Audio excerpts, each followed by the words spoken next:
de las provincias de Argentina. Y la Constitución nuestra finalmente quedó reducido a eso, es decir, a una imposibilidad de nuestras provincias de poder plantear lo más importante, que es su propio localismo. El gobierno nacional, la única función para Rosa que tenía que cumplir era de representar a las provincias en las relaciones exteriores, en la economía general y punto, en los grandes temas nacionales, digamos. La defensa de la soberanía, las cuestiones esas. Pero después todos los demás temas tenían que estar a mano de cada una de las provincias, pero es lo que sí decía que para eso había que lograr que las provincias se pusieran de acuerdo, hicieran pactos entre ellas y que eso fuera la forma de organización para llegar a constituir la Constitución Nacional. Por eso la Constitución Nacional, que cuando fue hecha tomó como base eso, ahora lo que se empieza hablando en función de los pactos preexistentes. Los pactos preexistentes eran los pactos de las provincias, el más importante de todos, el más trascendente, el que puso el eje, digamos, de todo este proceso, fue el Pacto Federal de 1831 entre estas provincias del litoral y Buenos Aires, que prontamente se sumaron 14 provincias más a Argentina. Entonces, llegamos al año 1951, que en la provincia de Entre Ríos, Rosa ya hacia 1851 tenía resuelto todos los problemas de la Argentina. Habían terminado las guerras civiles dentro del país. Las provincias casi ya no se peleaban entre ellas, estaban en un proceso de pacificación y acuerdos. No había casi enfrentamiento. Las potencias extranjeras que operaban de la mano de los unitarios de Buenos Aires habían reconocido al gobierno de Rosa y no solo habían reconocido, sino que habían aceptado las condiciones que ponía para poder comercializar. La condición más importante era que ninguna de ellas quería pagar aranceles, porque Rosa cuando en la economía, cuando se hace, digamos, desarrolla una política económica, la política económica de Rosa pone la primero que hace en 1835, cuando asume la representación de la Confederación Argentina y la suma del poder público, que lo quería solamente para mantener la calma, es decir, impedir, digamos, la anarquía, lo primero que hace es la ley de aduanas. Y esto es muy importante, porque la ley de aduanas es el desarrollo de una política proteccionista en la Argentina.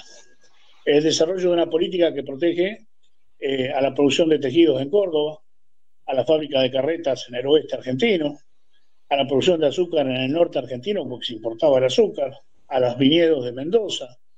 Es la que permite y prohíbe la importación de herrería o jalatería y platería, todo lo que podía ser hecho acá en la Argentina, y aparecen las primeras metalúrgicas argentinas en Buenos Aires, y las primeras industrias ligadas al desarrollo del metal.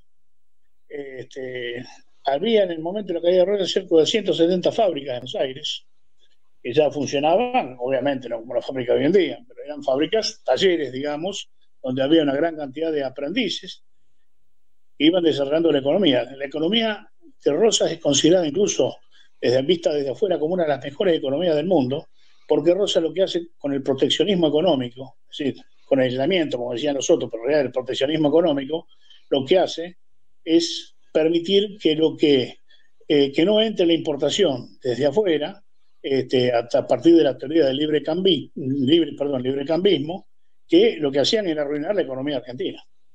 A eso estaban ligados muchos de los sectores unitarios de Buenos Aires, que eran librecambistas, que eran comerciantes y que le convenía la importación. Rosa le pone arancel a la importación, más o menos alrededor de un 35% de todo lo que se importaba, y no a lo que se exporta. Por ejemplo, la carne salada que se exportaba no tiene aranceles, los cueros tampoco, las harinas tampoco. Bueno, las cosas que exportaba la Argentina en ese momento no llevan aranceles. Es decir, una política proteccionista total de la economía que permitió hacer que la economía argentina ascendiera no solamente en Buenos Aires, sino en todo el interior del país. Tanto en La Rioja, prohibió, por ejemplo, la exportación de oro y plata. Cuando hoy tenemos, ustedes saben, un vaciadero de nuestra plata ahí en la cordillera, es una manguera que chorrea para afuera. Eso es lo que, bueno, de alguna manera el general Perón siempre dijo, hacer que la manguera deje de chorrear para afuera. Y otra de las cosas que suma a esta tarea de proteccionismo, tanto en lo militar como en lo económico, y la guerra en realidad con Inglaterra y Francia tiene que ver con eso, digamos, más allá de que estaban los unitarios metiendo púa, pero tiene que ver con la libre nación de los ríos, tiene que ver con eso, porque los ingleses y los franceses querían vender su mercadería sin pagar impuestos en Entre Ríos y en Corrientes, por eso pasan por el Paraná. Cualquier similitud con la situación actual, muchacho, es mera casualidad, pero es increíble que 100 años después de Rosas, todavía en el Paraná, ahí sale un video que se llama Por el Paraná, sangre de la Argentina. El río Paraná está en manos de empresas multinacionales extranjeras que lo manejan desde el sur, desde el centro de Santa Fe hasta la provincia de Buenos Aires, todas las grandes multinacionales extranjeras que son las que controlan el tráfico sobre el río Paraná, no solamente de la Argentina, sino de lo que se produce en Brasil, lo que produce en Paraguay, lo que produce en Bolivia sobre soja. Y ustedes saben todo lo que ha gastado todo eso, el contrabando, la evasión. No voy a hablar de ese tema porque sería hablar una charla especial, pero es un tema de la defensa de la soberanía nacional, la defensa de lo que se llama la hidrovía, pero bueno, de lo que se llama la hidrovía Paraná-Paraguay. Increíble, pero todavía está esta discusión dando vuelta como elemento central. Y hoy hemos perdido soberanía total sobre eso. Al extremo que ellos ya planifican, los chinos también, que están ahí y tienen bastante poder en la zona, planifican cómo va a ser toda la comercialización y la salida. No va a ser por Argentina, sino por el puerto de Montevideo. Bueno, pero al margen de eso, Rosas hace una política proteccionista total, protege la economía argentina y permite el desarrollo del interior, que es lo que asfixiaba el mercantilismo librecambista, que permitía entrar toda la mercadería inglesa, especialmente los tejidos, y mataba toda la producción de ponchos y de faldas, de todas las prendas, digamos, de vestir del interior de la Argentina y además en las otras ramas. Esto por un lado en economía, en la política, lo que yo dije, en la soberanía, la defensa de la soberanía y el respeto de la nación, que se la logra ganar, reconocido por la reina de Inglaterra y por Francia, con tratados que se hacen y se firman en ese momento. Y finalmente también una fuerte impronta religiosa en toda la prédica, porque él consideraba que la religión era la que daba la fuerza espiritual fundamental para la construcción de la nación. Es decir, cuando hay que construir un espíritu de una nación, un alma de la nación, la religión, la presencia de la fe, es un elemento fundamental, fundante, si yo diría así, fundante de la identidad nacional y fundante de el ser nacional. Por eso reabre las relaciones con la Santa Sede, incluso no renuncia al derecho del patronato. ¿Ustedes saben lo que es el derecho al patronato? El derecho al patronato es una cosa que ya no se ejerce más, que era entonces la Argentina lo ejercía, que es el derecho a elegir sobre una terna propuesta por el Vaticano la representación del Vaticano en la Argentina.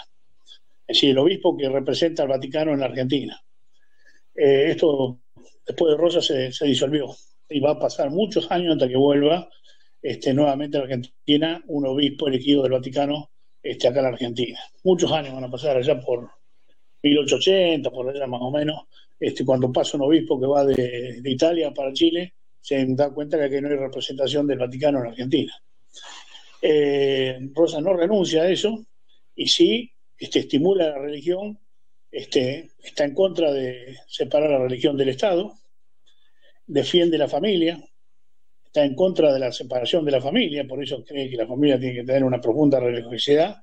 Todo eso de un central pensamiento español, argentinizado, americanizado, que le da una identidad muy clara a todo el gobierno de Rosas. Cuando llega en 1853, Rosas es triunfador en todo. Es triunfador en la economía de la Argentina, que está progresando bien. Es triunfador desde el punto de vista de la defensa de la soberanía nacional, porque las grandes potencias del momento, Francia e Inglaterra, lo reconocen como un Estado libre e independiente. Los unitarios casi han desaparecido, la Valle, la Paz, todo eso han desaparecido, los que peleaban. y los que no peleaban, que eran intelectuales, estaban refugiados todos en Montevideo. Entonces, hay una pregunta que uno se hace: ¿por qué cayó Rosas? En el momento mayor de su auge. Y cae porque Rosas está solo. Ya él se daba cuenta de que la Argentina no había podido producir hombres, producto de las guerras civiles y de la guerra de la independencia, que pudieran hacerse cargo del gobierno. Ni los caudillos federales, ni los hombres de los unitarios, incluso, mirándolos con buena fe, podían hacerse cargo de la Argentina. Y además, los caudillos que tenían en este momento, que fueron los cuadros de él, los cuadros de conducción de Rosa, eran los caudillos, eran Quiroga, eran López, eran Aldao, eran Bustos, Ibarra. Bueno, estos cuadros estaban en cada una de las provincias, ya habían muerto, casi todos. Y lo que había sucedido, él les reemplazó por capitanejos, o caudillejos de muy bajo nivel. Acá en Santa Fe, por ejemplo, uno se llamaba Mascarilla López, que hizo un montón de chanchada, porque se juntó con Lavalle, bueno, después con Urquiza, descendiente de López. Ya no tenía nada que ver con aquellos caudillos, no tenía hombres. Pero cuando cae, cae solo con lo otro que cae con él, que es el pueblo de Buenos Aires, el pueblo gaucho, que era el que lo apoyaba y lo sostenía. Porque si algo fue importante de lo que hace Rosas es reivindicar la plebe, que era despreciada por la oligarquía porteña, por la aristocracia porteña, que la miraba con inferioridad, no podían comprender cómo un hacendado de la característica de Rosas podría dormir con los peones del campo, con los indios, con los negros que él mismo había liberado. No podían entender eso. Cómo un hombre podía hacer una cosa, un hombre de esa característica, de un hacendado de esa característica, y él despreciaba a los hacendados que eran de su especie, digamos, porque los consideraba egoístas, porque los consideraba que no comprendían la Argentina, que no entendían el sentido profundo de la Argentina. Pero no pudo llegar con su doctrina federal a ese pueblo. Pudo plantear la organización federal, pero nadie la comprendió, o la comprendieron solamente los viejos caudillos. Los nuevos ya no la entendían. No hizo una doctrina que fue capaz de poder inculcarla en el pueblo. Entonces, cuando cae Rosas, cae solo. Fíjense ustedes que en Caseros, cuando organiza la defensa, abandona el frente de combate y se va a la estancia, uno de sus generales. El único que queda peleando es el coronel Hilario Galdago, que es desbordado, digamos, por las tropas de Urquiza. Y el único que realmente aparece como oficial importante defendiendo la Rosa es el coronel Chilaver, que era unitario de origen, que había peleado en Ituzaingó, que había peleado en defensa de la Argentina en la independencia, pero que comprende que los unitarios estaban equivocados a aliarse con los enemigos de la patria, con las potencias extranjeras, para derrocar a Rosa. Finalmente pone a disposición de Rosa su servicio. Era un oficial de artillería y él quemaba cañones encendidos en Caseros hasta el final. Por eso es fusilado después por Urquiza, fusilado de espalda como si fuera un traidor, y él, mientras lo fusilaban, abría la camisa, el pecho, decía fusiblemente frente, es como tiene que morir un hombre. Yo quiero hacer una reivindicación del coronel Chilaver, es poco conocido en la historia. Ustedes saben que en 1851 se levanta Urquiza, que era también un hacendado pero ya era oligarca, digamos, de la provincia de Entre Ríos. Llega un arreglo con los brasileños, el Imperio de Brasil estaba muy interesado que no sabían que había habido una guerra, que había ocurrido allá por 1820 y pico, donde Argentina derrota a Brasil en la frontera entre Uruguay y Brasil, la actual frontera entre Uruguay y Brasil, en Ituzaingó, y los brasileños que ya se habían independizado de la corona portuguesa, pero que estaban manejados por la masonería británica, decían vengarse. Lo enganchan a Urquiza, hay una relación que hacen con él, le ponen y le financian la campaña contra Rosa ponen 100.000 patagones fuertes, y forma un ejército de 24